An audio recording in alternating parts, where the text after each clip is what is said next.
Hello, everyone. Welcome. I haven't even done anything yet. You're already clapping. That's great. Sounds good. Come on in. You're all in the right spot. Find a seat. It's great to see you all here. You're looking good. My name is Dan Roth. I'm a program manager on the ASP.NET team at Microsoft. And I'm super excited to be here at NDC. In this session, we're going to be talking about Razor components in ASP.NET Core 3.0. And so the big exciting announcement happened yesterday. .NET Core 3.0 Preview 2 shipped with Razor components in the box. And I am pumped about this. This has been a long time coming for me. This has been stuff that we've been working on for a year and a half, if you really go back in history internally, even longer than that. So there's some pretty cool stuff that's in this release. It's not the only thing that's in this release. I encourage you to go look at the blog posts for Preview 2 and all the cool stuff that's in ASP.NET Core and .NET Core. But in this session, we'll focus on Razor components. So what are Razor components? Well, Razor components allow you to build rich, interactive, modern web UI without having to write any JavaScript. That's what they do. You can create reusable UI components using C#, using .NET, and Razor syntax. And they integrate with your existing ASP.NET Core applications. Now, that's a little high level, a little abstract. It's probably easier if we just show you what we mean by this Razor components thing. So I'll demo getting started with Razor components. You, of course, can now do this too, because all the bits are live and public. The things that you would need in order to get started with Razor components, you'll need to get the .NET Core 3.0 Preview 2 SDK. So go and download that. If you're on a Windows machine, you should also get the latest preview release of Visual Studio 2019. Preview 2, I believe, is the latest one. And the nice thing is that the Razor components tooling is built into Visual Studio at that point, so you don't need to go install any additional v6s. It's just there in the box. So let's take our first look at what is a Razor component. OK, so getting started, how do you do that? So you're going to want to go to .NET. That's the magic URL for getting all things .NET. When you land on the .NET homepage, click on Download, and at the top, you'll see there's a little banner here that says, try out the latest .NET Core Preview. The link on the right, that's where you're going to get the 3.0 Preview 2 SDK. So download the SDK for whatever OS you're using, Windows, Mac, Linux. It all works on all those platforms. After you've done that, you're going to want to go to visualstudio.com/preview. And then go and download the latest Visual Studio Preview. For those of you who are still a little bit jittery about installing Visual Studio Previews, I know in years of past this was a dicey thing to do. It kind of meant you would probably have to repave your machine if you installed a preview version of Visual Studio.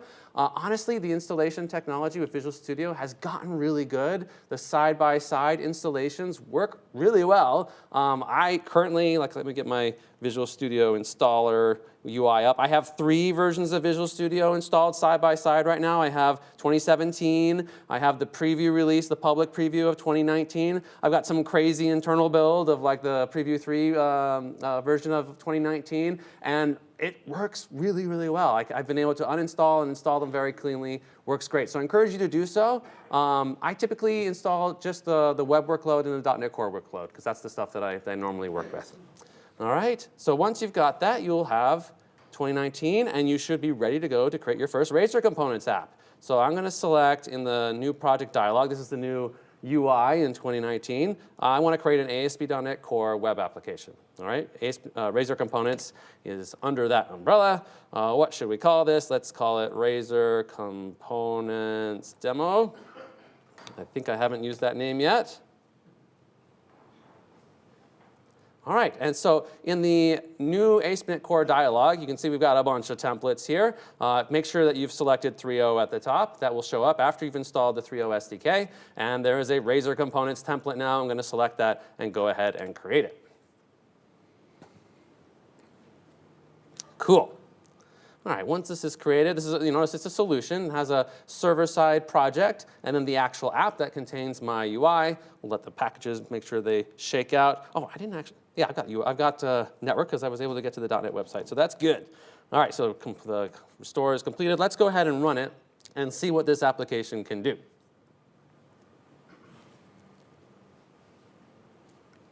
build, build, build, run, run, run.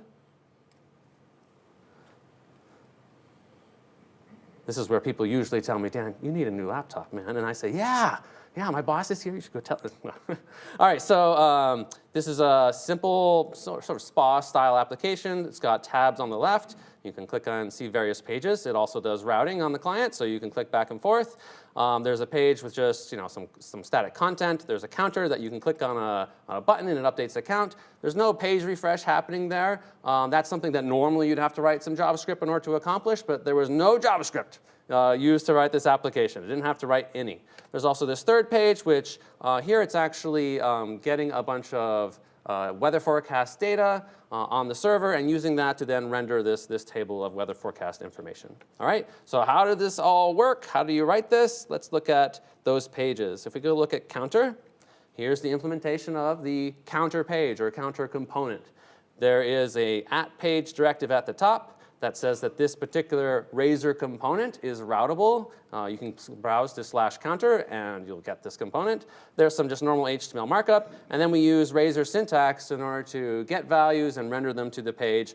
These are all .NET values. So we have our current count field, that's of type int, and then there's our button, which has an on-click handler, which normally you could put some JavaScript there to call, but we're not pointing at any JavaScript. This is actually pointing at a normal C# .NET method to then increment the count. So that's how that's done. And to prove that this is actually what's running, let's go ahead and set a breakpoint. I'm going to F5. Run the app again.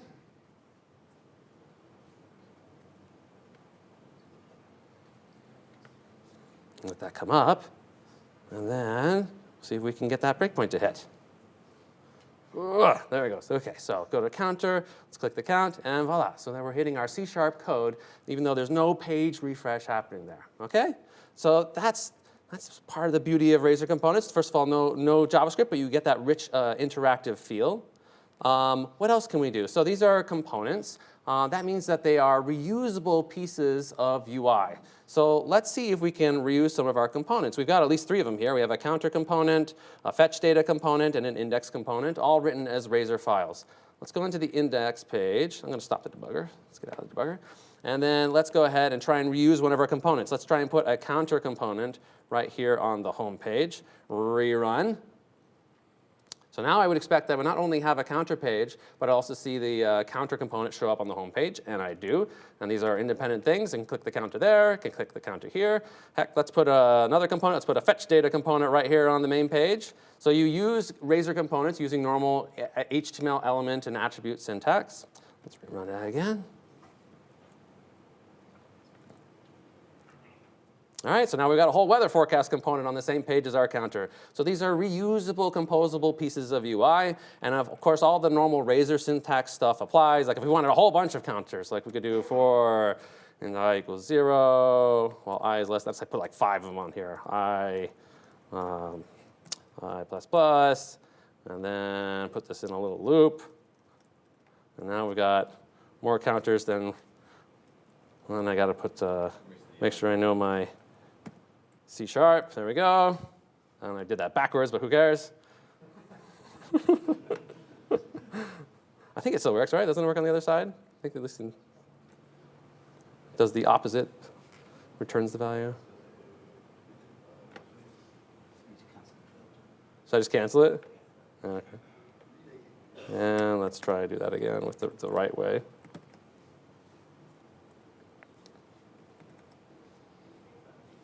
And hopefully now we get a whole bunch of counters on the main page. And there they are. So we got all these counters. Notice that they each have their own state, right? Like you can count them independently. So that's pretty nice. So that's reusing components. Components can also have parameters. You can pass data to the components that they can then use as part of their rendering logic. So let's simplify this back down to just counter. And let's see if we can add a parameter to our counter component. It's going to go back to the counter component and add a property. And the way you add parameters to components is by creating properties that are attributed with the parameter attribute. And let's create one called increment amount. And let's initialize it to, say, 1. And then down here, we can use it for incrementing at different amounts. Okay, great. And then on the home page, let's increment by some interesting amount. There you can see that the attribute's now showing up in IntelliSense, so you get great editor support. Let's increment by 10 on the home page. And then on the normal counter page, that should still increment by 1 because we didn't pass any parameters there. So on the normal counter page, yep, still incrementing by 1. On the home page, increments by 10. Okay? So that is parameters. What else can you do with components? Well, these are interactive pieces of UI. So they have, of course, event handlers. You can handle any user UI event that you want to. In this case, I'm handling the onClick event for this button. When you handle an event, you just need to specify a delegate to the C# code that you want to have called. That delegate can take no parameters, like this one is currently doing, or it can take additional parameters. For example, let's say we wanted to actually know stuff about like where it was clicked, or was the shift key held down, those types of things. You can put in a parameter here, what is it, UI mouse event args, I think is the one for click events. And then let's say that we will increment by increment amount. Let's see, if e.shift key is pressed, then we're going to increment by like 100. Otherwise, we're going to increment by the normal increment amount, okay? So let's see if that works. All right, so I click, click, click, click. It's going up by 10s because that's the parameter that I specified for this component.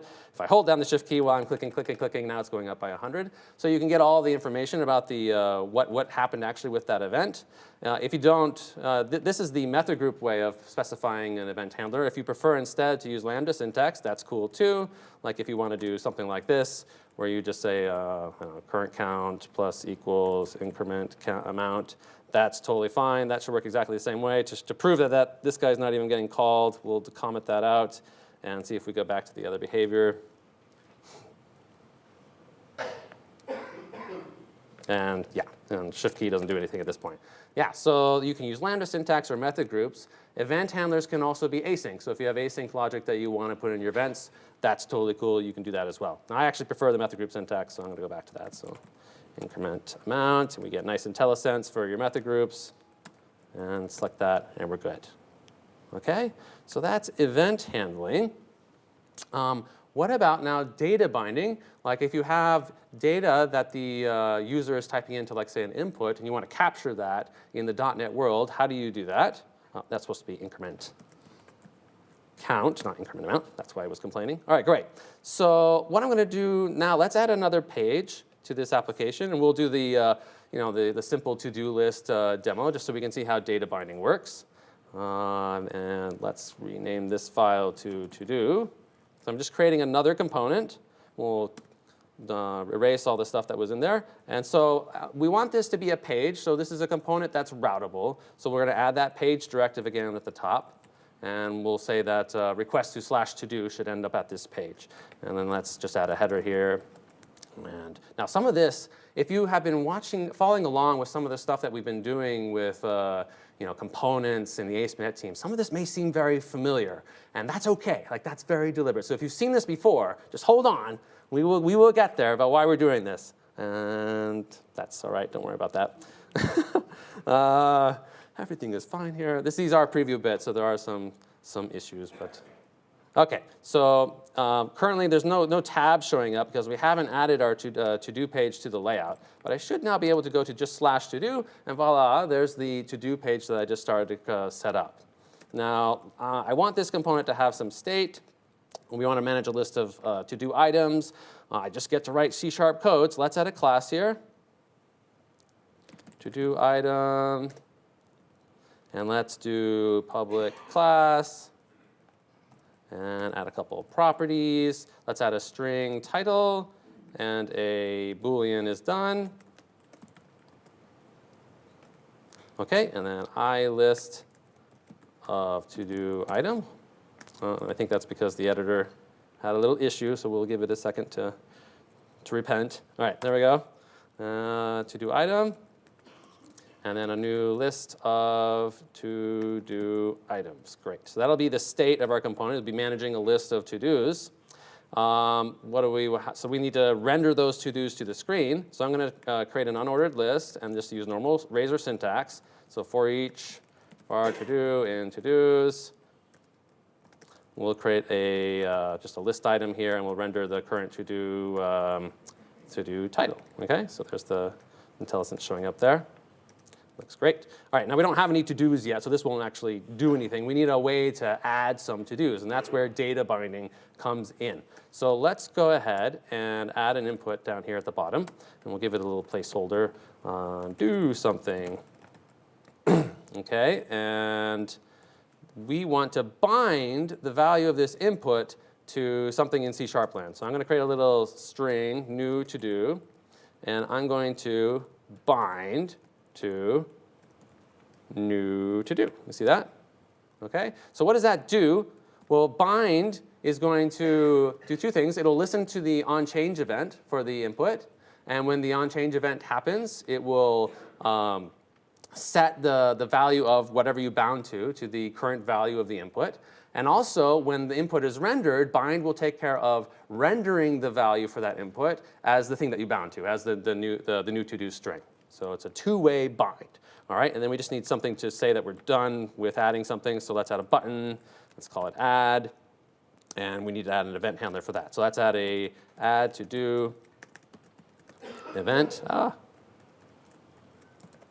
And in here, we'll check if the value is not null or empty of the new to-do, then we'll add a new one to the to-dos list. So to-dos.add new to-do item title equals the value of that new to-do. And then let's go ahead and clear out the new to-do string because we're done with it, with that particular value. Okay, and actually we probably want this to be not is null or empty. And then we need to wire up this event handler to our button. So to wire up the event handler, we saw that before. We just take the onClick attribute, and we do @ to say that we're calling into C#, not JavaScript here. And we want to say add. It's going to show up. There it is. Add to do. Okay? And I think that should do it. Let's see if we, I think that will work. It still won't show up in our layout yet. Let me rerun the app. Hopefully. Do we got any build errors? Did I miss any semicolons or anything? It actually looks like it might work. So let's browse to /todo. Okay, so now let's see. Can we bind some data? So I'm going to type something in the input and click add, and it's adding it to my list. Let's add something else. One thing I really need to do is get some sleep. That would be great. And there you go. Okay, so that's a simple to-do list app where you're data binding. We could do even a little bit more fancy data binding. Like instead of just rendering out the title, I mean, this is a to-do list, right? It's got to have checkboxes. So let's add an input of type checkbox here. We'll bind to the to-do is done property.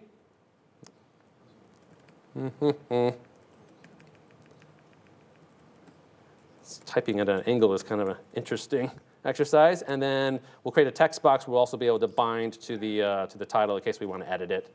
So to-do.title. And to show that these are working, let's show the count of how many to-do items are not done yet up at the top. So we'll use some Razor syntax here, to-dos.count. And we'll filter the to-dos by the ones that are not done.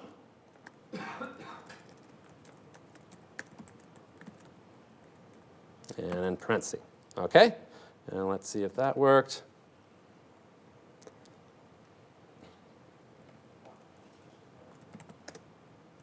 All right, cool. So let's see, add some to-dos, and the count goes up, right? Because we have now 2 undone to-dos, 3 undone to-dos. And as I check them, that should bind to the isDone property on each to-do item, and you can see that the count automatically goes down.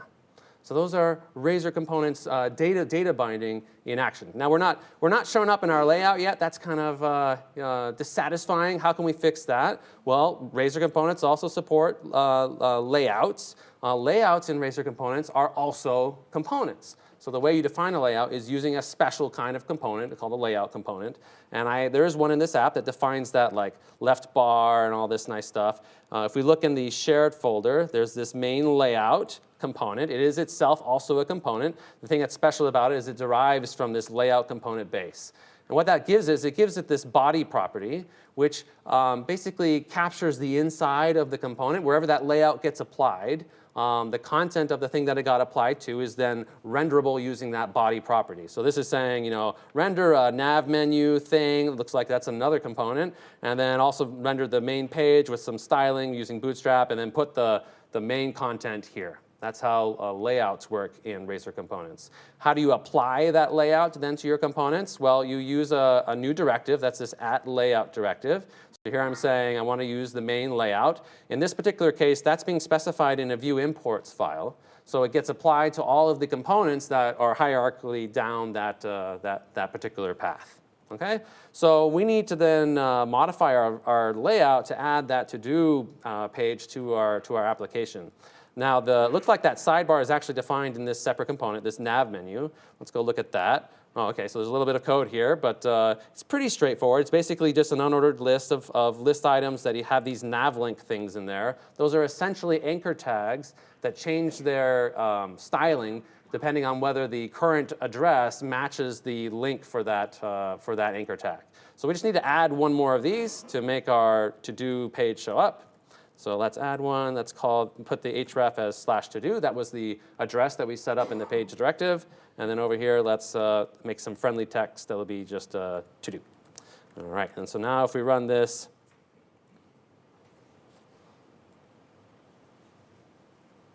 we should have a to-do page. So yeah, so there's a to-do page over there on the left, and that has all the same functionality that we had before. All right, so that's layouts. So that's sort of an introduction to Razor components and what Razor components can do. It's kind of interesting, I hope. I hope you think it's interesting. But some of you, I'm sure, as you were watching that, you were probably thinking like, wait a minute, isn't this just Blazor?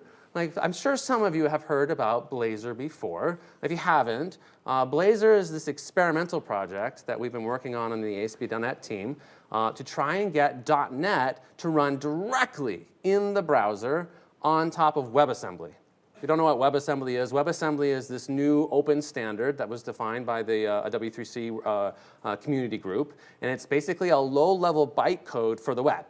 Browsers no longer just run JavaScript. They can run anything that's compiled to this new format called WebAssembly. And all the modern browsers support it, including mobile browsers and desktop browsers. And so we've been working for a while on trying to get .NET to run on top of WebAssembly really well in the browser. And that experimental project is called Blazor. As part of that, we've also built a UI framework, and it had components. And about 1.5 years ago at an NDC, not unlike this one, Steve Sanderson, who's actually here today, he's up in the front row, did a demo sequence, not unlike what you just saw. And it was Blazor running, .NET code with components running directly in the browser. So is that what this is? Is this just Blazor, but with a new name? And the answer is yes and no. It's not quite that simple, because there's a bit that's shared between both. And that's really what Razor components are all about. So in a Blazor application, if you haven't seen Blazor before, it looks kind of like this. You have WebAssembly, that core capability of the browser. If you can compile some code to WebAssembly, you can run it in any browser at near native speeds. And then for Blazor, we wrote a little .NET runtime in WebAssembly that you can just download to the browser and use to execute .NET assemblies directly in the browser. It's pretty cool. On top of that, we then built this simple UI framework based on components. And those components are Razor components. Now, with the ASP.NET Core 3.0 release, we've done something a little differently. Those Razor components actually don't have to be executed in the same process where the UI is being rendered. They manage an in-memory representation of the UI that they're updating, and it does a fancy diff algorithm for like the UI that was updated previously with the new set of UI and figures out what's different. And then there's a process that the runtime takes care of for applying those UI changes to whatever UI system you're using, in this case, typically the DOM. But what that means is because the rendering logic of the Razor components and how the UI actually gets updated are separate, you can run those Razor components pretty much wherever you want. In fact, you can run them on the server. And that's what we've done in .NET Core 3.0. We've taken the component model that we started with Blazor, and we've now shipped the component model in .NET Core. And we are going to support initially running those components server-side on top of the .NET Core runtime with your application. All the UI updates then get handled over a real-time connection. And SignalR, of course, that's the real-time framework that we use in ASP.NET Core. So the thing that's the same from what you just saw is that, yeah, everything I just showed you, those were Razor components. They can run client-side in the browser on WebAssembly, or alternatively, which is what I was showing, they were actually running server-side in an ASP.NET Core app, and then all the UI updates were all happening over a SignalR connection. Let me show you a little bit more about how that's working so that you can understand what's really going on there. So Razor components, client or server. So I'm going to switch to a different app. It's really the same app that was what we just saw, slightly different bits just because the new Razor components work that we're doing in 3.0, like a lot of that was just trying to get bits moved over and working. There's still like a feature or two that makes this particular demo a little bit harder with the current preview. It will get better as we move forward. But this app does almost exactly the same thing as what you saw before. It has a to-do list page. It has a counter. It has a parameter. Let's just get it up and running so that we can see it working. And I've got so many tabs open now. Let's close all the other tabs. OK, so we have counter. That's working. Fetch data. That's working. On the to-do list, we can add to-dos, and it does exactly what it did before. Now let's look at how this application is actually working on the wire. And let's make this a little bigger so we can see. I'm going to Control F5. So first of all, how big is this application? Oh, there it goes. Wait, no, go back. That was the second state of the app that we weren't supposed to see that yet. You didn't see that? Go back. You forgot to reset this demo. Okay.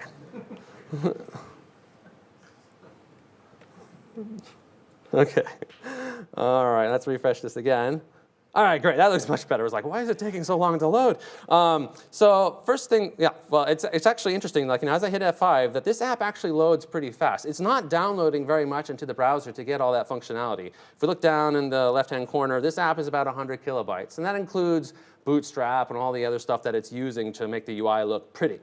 But what actually gets downloaded in terms of artifacts? Well, there's HTML, there's Bootstrap, there's that server.js script that kind of gets everything up and running. And at the bottom, you can see here, there's this 101 switching protocols network item. What is that? That's basically setting up a SignalR connection with the server. It's setting up a WebSocket connection. In fact, if we double-click on that, and single-click on that in Chrome, we can even see the current frames that are being passed back and forth between the client and the server. Let me clear it. And then as I click on things, notice that frames start to show up. You see that? And they're not very big. Like, these numbers are in like bytes. So the amount of data that's actually going back and forth over that connection is very small. But every time I click this Click Me button, what that's actually doing is it's sending a notification to the server saying, hey, someone clicked this button. And then the counter component executes on the server. It runs its rendering logic. The runtime figures out what UI needs to be updated. It figures out that diff. It serializes the diff back down to the browser. And then that little bit of server.js JavaScript applies it to the UI. That's how this Razor component app is working. This is ASP.NET Core Razor components. Razor components hosted on the server. But the same Razor components can also be run client-side directly in the browser on WebAssembly using the Blazor model. And that's pretty easy to do. We can just take this same app, same code, same DLL that you're compiling, and change it to be back to a WebAssembly-based application. So I'm just going to change this bootstrapping script, and then we'll refresh the browser again. And now we're going to really see that slightly longer load time, because we're pulling down a lot more with this application. If we look at the network trace, it's actually, yeah, let me do one thing to make it a little smaller, because that one looks it's a little surprisingly big because we turned off linking for the server-side mode.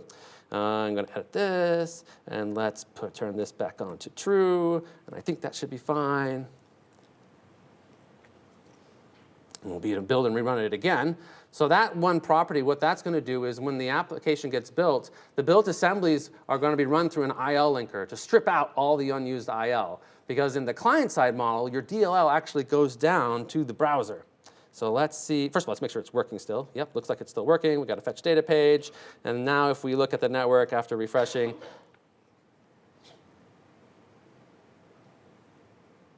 boop. OK, so now it's, the app's a little bigger. It's 2 megabytes. That's not That's not a lightweight application. It's pretty cool considering that this application now is downloading a full .NET runtime.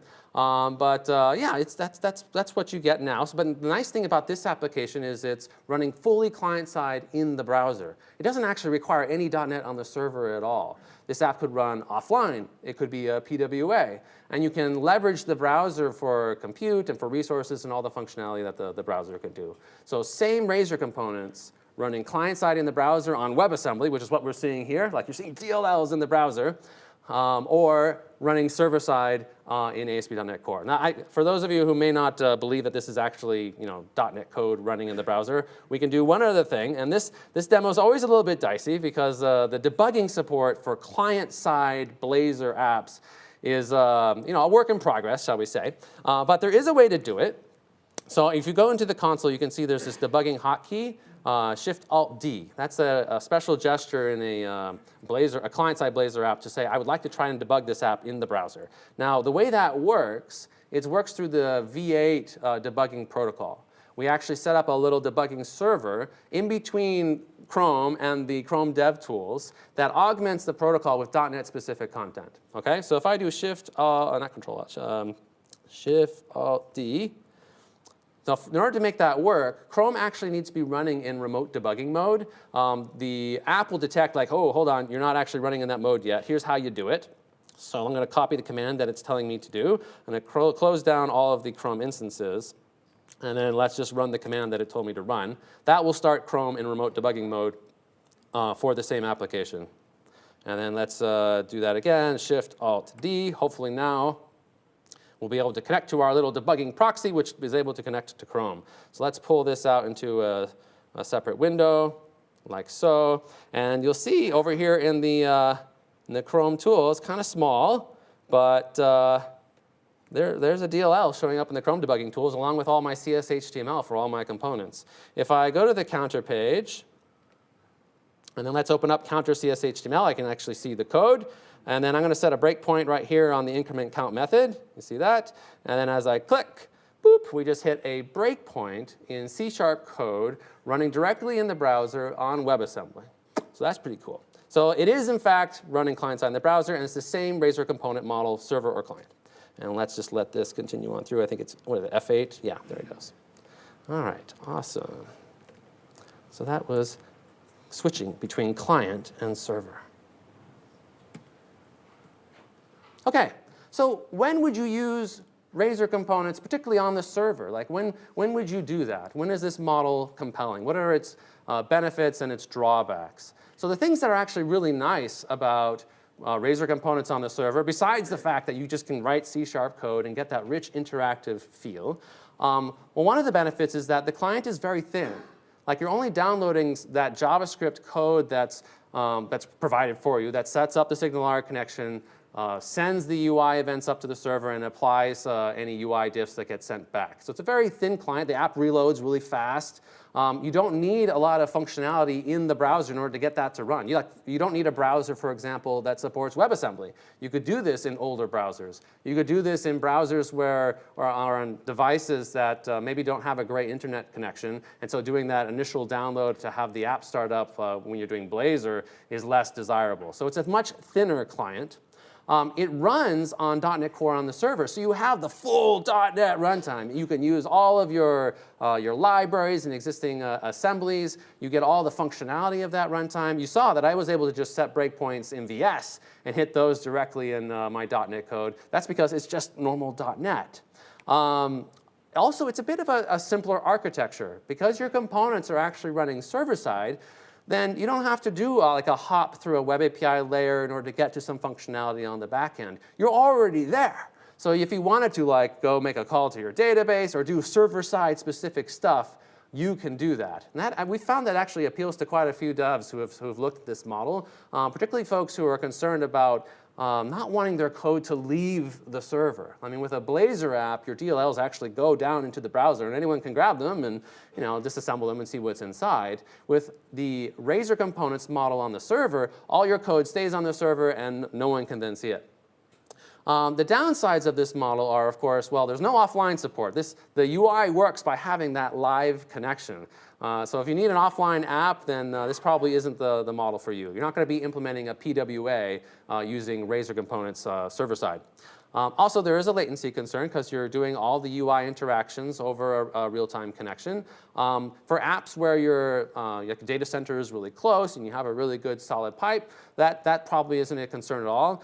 We've done deployments where we've taken this Razor Component app and like deployed it to the US while we're here in Europe. And I initially thought that would be like click, and then the UI updates. But actually, it's not bad. Like you click, there's a little bit of lag, but it's pretty good. Like you remember when we saw in the frames for the WebSocket connection, not much data is actually being sent for each of those events. So it is pretty quick. You're only really limited, in some sense, by the speed of light. Lastly, a downside is that you're using your server resources now to run the app. You've got to keep all these persistent connections. You have to maintain the state of the UI on the server. You're not able to farm out all of that compute onto other people's browsers. So you're kind of paying for that. But if that's what you want, then that can be a really compelling thing. So sort of drive home the benefit of keeping it server-side, of running the Razor components on the server. Let me show another app. This was written by Steve, which is a pretty cool application. This app actually uses Razor components with ML.NET. People heard of ML.NET? Let me go back to the browser for a second. If you go to, come on, .NET, at the top, we probably noticed that there was a second banner where we were advertising this ML.NET thing. That's machinelearning.net. It's a machine learning framework written in .NET code. You can train models. You can do predictions, all sorts of cool, fancy AI stuff with that framework, all in .NET and C# code.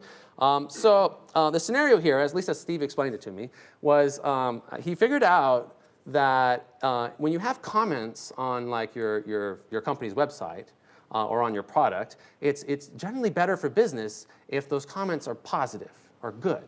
So wouldn't it be great if you could do some sentiment analysis on the comments and keep all the nasty negative ones out and only keep the good ones? So maybe we could use ML.NET to do that, to do some sentiment analysis. So that's what this app does. Let me see if it's running.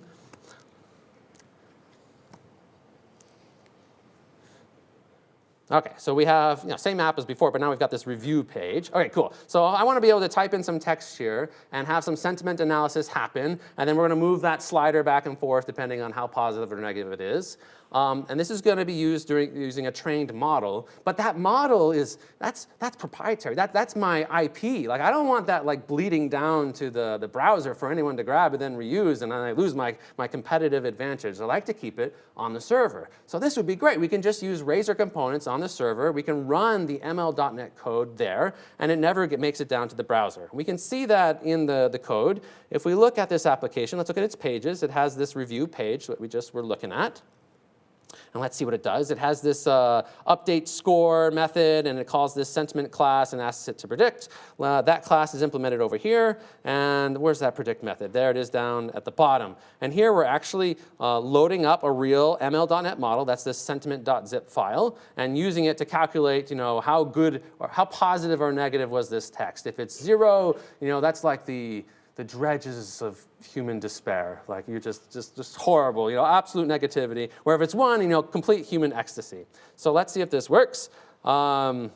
This is horrible. I hate it. I will never use it again. Okay. Whereas this is great. I love it. I will use it again. So you get the idea. And all that code is running server side. Only thing that's being sent down to the client are those UI diffs to move the slider around. And to the server, we're sending each of those keystrokes in that text box as I type. That was, I don't know if I showed the event handling. Yeah, on input was the event that we're handling. And it's just pointing to, again, a C# code. OK?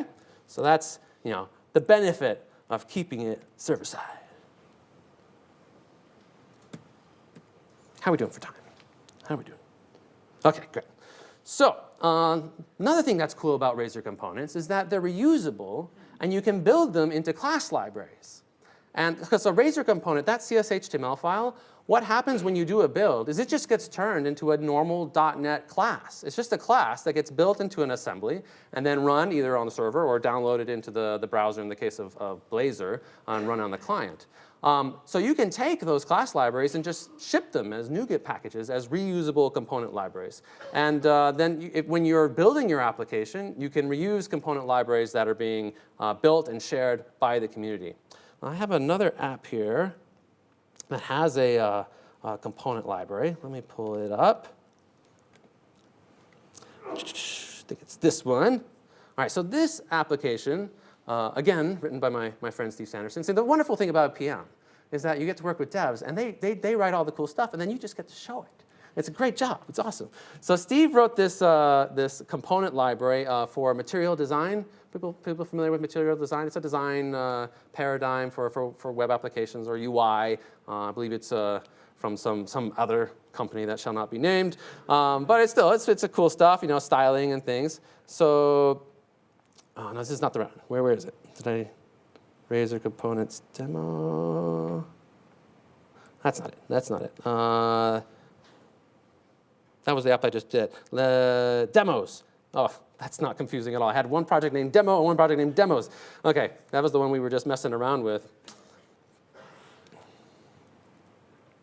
All right, so this solution has several projects. It's got a Razor component app, and then it also has just a class library project with a bunch of component definitions that are basically material design components. So here's the solution. We can just take a look at that. So again, we have that server project. That's the hosting ASP.NET Core project. We have .app. That's where we're putting all of the Razor components for our application. And then we have just a class library, a reusable class library full of Razor components for us to use. And you could package this up as a NuGet package and share it with your friends. And so we've got things in here like a material design button, a checkbox, a dialog, and so forth. If we go ahead and run this app, we can see these material design components in action. All right, there we go. And so we got a slider on the left. We have the counter for like before, but that's a material design button. Here's layout. And I don't recognize any of these books, but I hear that these are fairly popular kids' books. Does anyone know Harry McClary? I'm told I'm supposed to read this to my kids, so I'm planning to get that from the library at some point. We have a validating form here implemented using material design. So let's say I have a kitten named Fluffy, but then I decided, and it's a British short hair, but I do not accept the kitten terms. All kittens must accept the terms, no exceptions. So submit that again, and then we're good. So what does that all look like? Well, these are just components, so you use them using the normal component syntax. If we go into oh, not there. I wanted to look at pages, and let's look at events and binding kind of display. Is it cascading validation? Or is it? Yeah, so the kitten breed is an MDC select, and we have a MDC text field. So we're just reusing those components, and we didn't have to do any work. That was great. And so the community actually has been building out a lot of reusable components that you can download as NuGet packages off of the NuGet.org. If you go to, in this case, you're going to go to Blazor.net just because that's where a lot of the community effort has been happening recently. But a lot of again, with Blazor, the components are still Razor components, so they still apply. There's a list here that we maintain of libraries that have been built by the community that you can just use. Like, for example, there is somewhere on here, I think there's like a Bootstrap one. Yeah, Blazor Strap has a bunch of reusable Bootstrap components. I think there's like a charting component up here. Oh, there's a grid component, reusable grid component with Blazor. So lots of good stuff that the community has been working on that you can just use. If you guys build any, feel free to let us know, and we'll add it to this page. Even recently, component vendors have been getting into the game. I think it was Telerik, Blazor, Preview. The guys at Progress, or Telerik, they recently announced that they've been working on their own Blazor and Razor components, and you can get I think it's they got a grid. Where is it down here?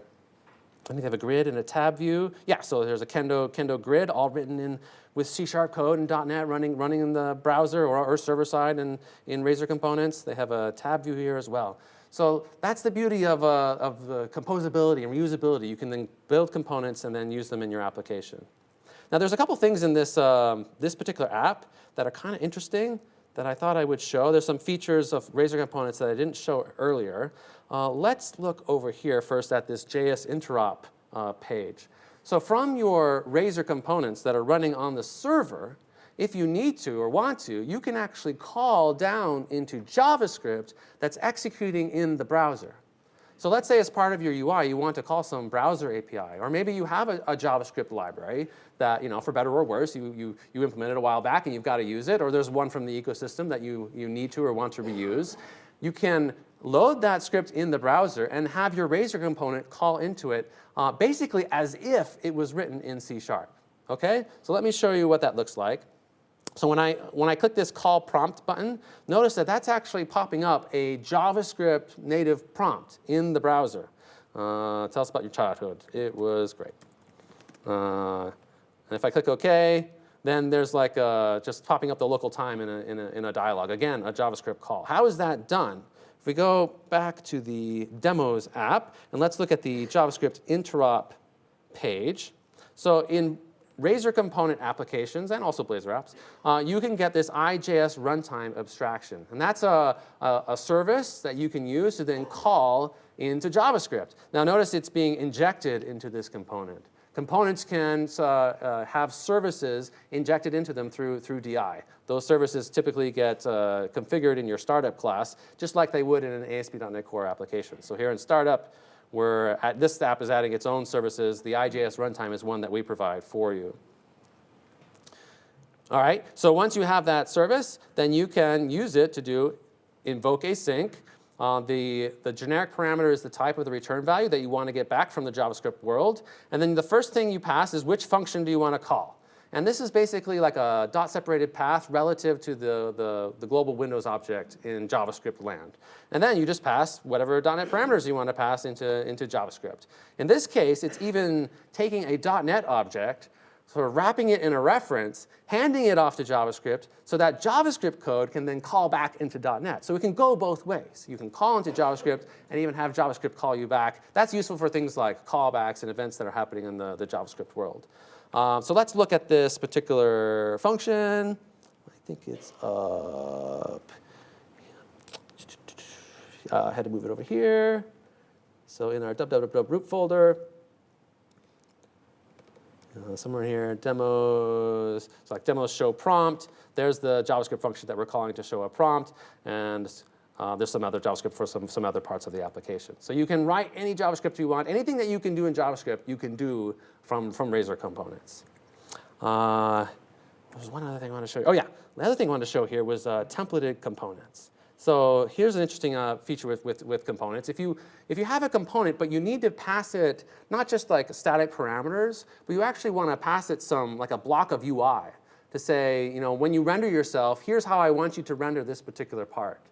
Think about like grids or list views where you want to say for each item in this list or for each cell in this grid, this is the UI I want to put there. You can do that with Razor components too, and those are called templated components. So this dialog, it's a little dialog that pops up, and it has a bunch of UI elements. Like there's this block of UI at the bottom for what actions you want to happen, and then there's the body of the dialog. Let's look and see how that component is implemented.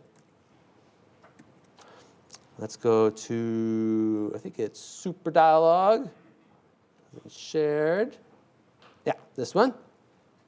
OK, so here's SuperDialog component. And it takes some normal parameters like before, like it's just taking the title for the dialog box. But it takes these other interesting things, too. It takes these parameters that are of type render fragment and render fragment of T.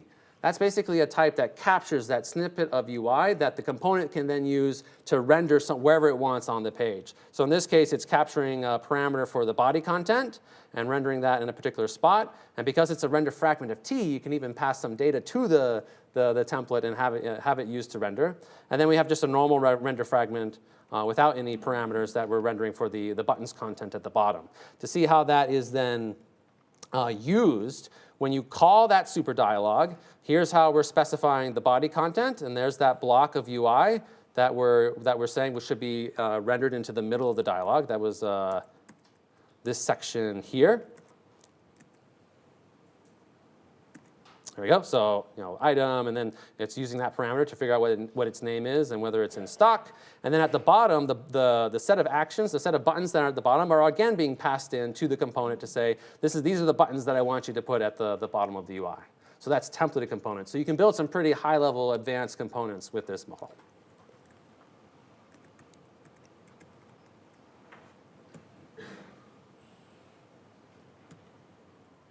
Okay. Now, let's talk a little bit about scale with the Razor Components model. Remember, we have this SignalR connection that we have to maintain in order for the UI to be updated, in order for it to be functional. Now, maintaining lots of concurrent connections to your application is actually a bit of a tricky problem. It's not super easy to do. There are patterns. You could set it up yourself, but there's a bunch of considerations when you have to scale out to a whole bunch of connections. It's non-trivial. Fortunately, Azure actually provides a service called the Azure SignalR service that makes it pretty much trivial to handle thousands of concurrent connections. I want to show you that really quick because that's a useful thing when you're building a Razor Components application. So which one is this one? This is, I've got too many VSs open now. Let's close a couple of them before I run out of memory.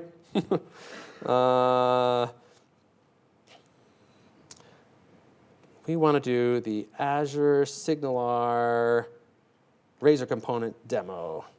This one. All right, so this app, done a little bit of tweaking to it. It has a counter component. My goal with this app is I wanted to set up an app where there's a bit of a story behind this. I sometimes go and see what my kids are doing on the computer. My kids love to play on the computer, play games or whatever, and I figure it's good every now and then to peek at what they're actually up to. And I noticed one day that they were playing this game where there was like this, I don't know, there's like a platform and there's this monster or creature on it, and they're just tapping this screen as fast as they can. Like this. I'm like, what are you doing? And they're like, Daddy, we're playing a game. I'm like, so I was like, okay, and I watched it for a while, and I was like, so it looks like the whole point of this game is you just tap the screen as fast as you can. And they're like, yeah, it's great, it's super fun. And I'm like, so I was like, I have to put a stop to this. So I forbade this game from being played ever again. But it was intriguing to me how compelling this was to them. That oh, button, I can just mash this button as fast as I can, and that's a game. So in this app, what I did is I took the counter component. Okay, this is the counter component, and it still has down here at the bottom. It still has the count. Okay, and we're checking, doing some checking to make sure we don't go outside of int max. But it's going to increment the count every time the button is pressed. It was kind of fun writing this particular demo because it seemed like I was going out of my way to violate every architectural guidance that our architect on the ASP.NET team, David Fowler, recommends. Like I have some static state up here now for the current count. Statics. I can just see David Fowler pulling out his hair. And then I also start a little polling loop to just loop over the UI and then check, basically say that the state of the component has changed. And that's so that the component will send UI updates periodically, like 5 times a second. So that's so that as you click the button, every time you click the button, normally the page will refresh. But let's say something else changed that static state. Well, then you need something to let the app know that it needs to update the UI. We don't actually have a push model to like all the connected clients with Razor Components. We do use SignalR, but it's basically your connection for your client. So this is a poor man's way to have the UI sort of update automatically. All right, so that was the app. If we run it, you can just mash on the counter component, and then it displays a little bit of UI. Now, I wanted to publish this to Azure and have everyone in the room be able to mash on this. And I have not stress tested this at all. So this demo may fail horribly. But I did know at least that I wanted to support a whole bunch of concurrent connections. So I enabled the Azure SignalR service for this application. That was pretty simple. I just had to add a single package. That's this Microsoft Azure SignalR package. So just go to NuGet and add that. And then in my startup file, I added SignalR and the Azure SignalR services to the application. And then down below, I told Razor Components, hey, like, don't use SignalR with don't take care of the hub by yourself. And that really should say Components Hub. That's just one of those renames we haven't gotten to yet. Don't use the out-of-the-box hub. I'm going to set that up myself because I want to do something special. I'm going to set up the Azure SignalR service. And so over here we say use Azure SignalR, and then we set up the hub that's used by Razor Components manually. Okay? And then there's a connection string I had to put in config. But it's basically you go to the portal, you copy a string, and put it in your app settings. All right, and then we just publish this to Azure. So I've already done that. Now let's see if this works. I have no idea if this is going to work. This might fail horribly. So let's go aka.ms counter mash, I think is what I put it at. Is this going to load? OK, so then you click the button. So if everyone wants to try, this might not work at all. But oh my goodness, it's counting. OK, it's working. Is it working? I'm counting. Sorry, yeah. So if people missed it, it's aka.ms/counter mash. Counter mash. Everyone see that? OK, let's see if this is going to like blow up the app. Like, oh, we hit 100. We're at 500. Ah, it's going fast. Keep going. Let's go for max int. But you get the idea. So I don't know how many people are connected, but we're having lots of connections now that are going to this application and updating that count. And that's done. What's that? Not loading. It's not loading? Well, blame it on the network. That's through the beauty of the Azure SignalR service. So I'll look at my Azure bill later as that continues to go. That's the counter mash app. Maybe I'll put some ads on there and show it to my kids and to my kids' friends and make lots of money. OK, we're almost out of time, I think. What are we at? We're at, yeah, we got like 4 minutes. So the last thing I want to show is the potential of Razor Components, even beyond what we've already seen. So we've seen Razor Components running on the server. We've seen a little bit of Razor Components running on the client on WebAssembly. There's going to be a lot more of that later today at Steve's talk that I highly encourage you to attend. But Razor Components, like I said, they can pretty much be run anywhere. So one of the experiments that we did was running Razor Components with an Electron app. So what if you could write your UI using .NET, C#, and then have that drive the Electron shell, and now you basically have a cross-platform desktop app written with .NET. Would that be cool? So the way that looks is something like this. In this case, you can probably imagine this happening one of two ways. You can imagine the Razor Components actually running on .NET on WebAssembly, directly in the Chromium shell that makes up Electron. But that's not actually how the sample I'm going to show you works. In this case, the Razor Components are actually running in a .NET Core process, which is then talking to Electron over an IPC channel. So you actually have full .NET, full performance, and all the functionality of .NET Core that's then driving an Electron application. That's how this sample works, and I'll just show you that one really quickly before we wrap up. Talk a little bit about roadmap. So this sample is actually publicly available on GitHub. It's on Steve's GitHub account. So Steve Sanderson, MS, Blazor Electron Experiment.sample. You can find that on GitHub. And I'm just going to .NET run this application.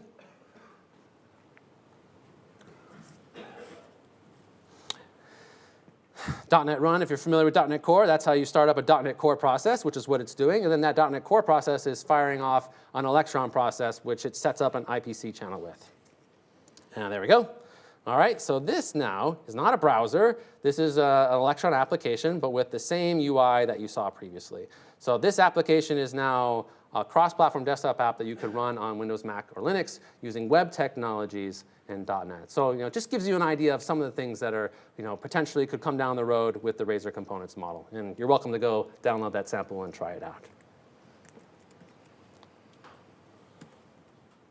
OK, last little bit is roadmap.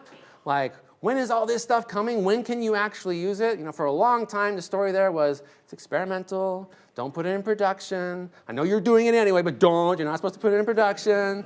We're not sure where this is going to go.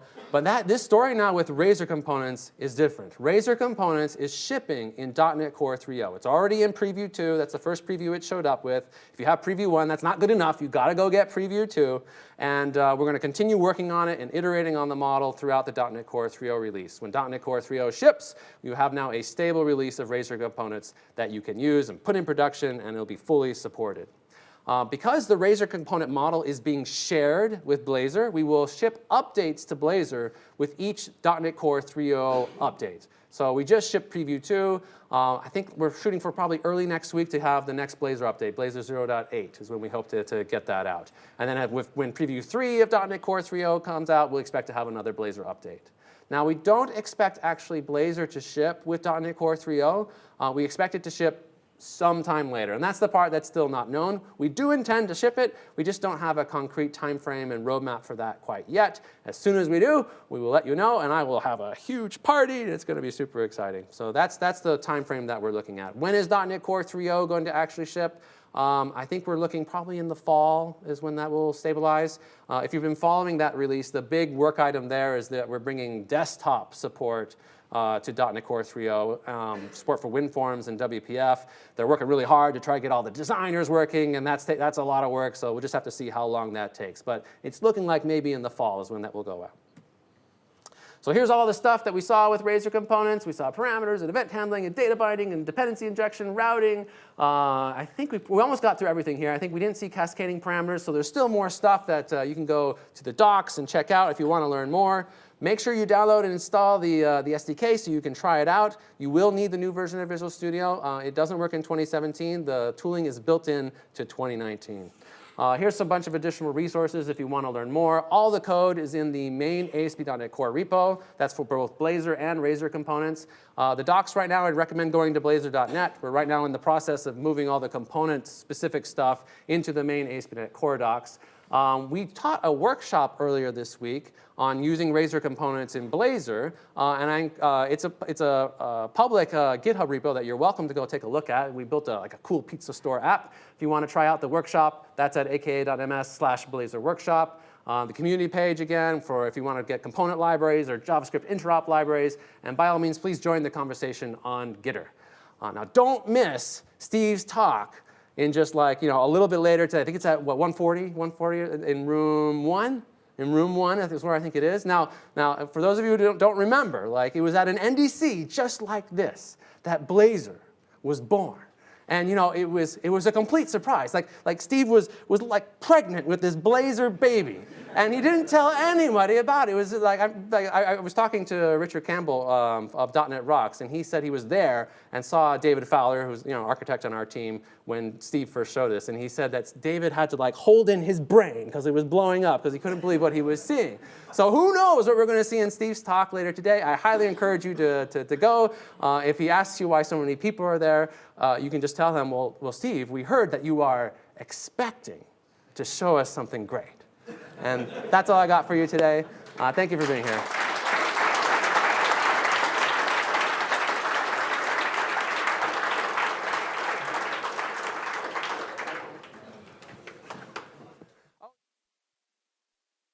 There's some green cards. There's lots of green cards out there on the tables. And thank you, everyone, for being here. I'm happy to stick around to answer any questions that you might have.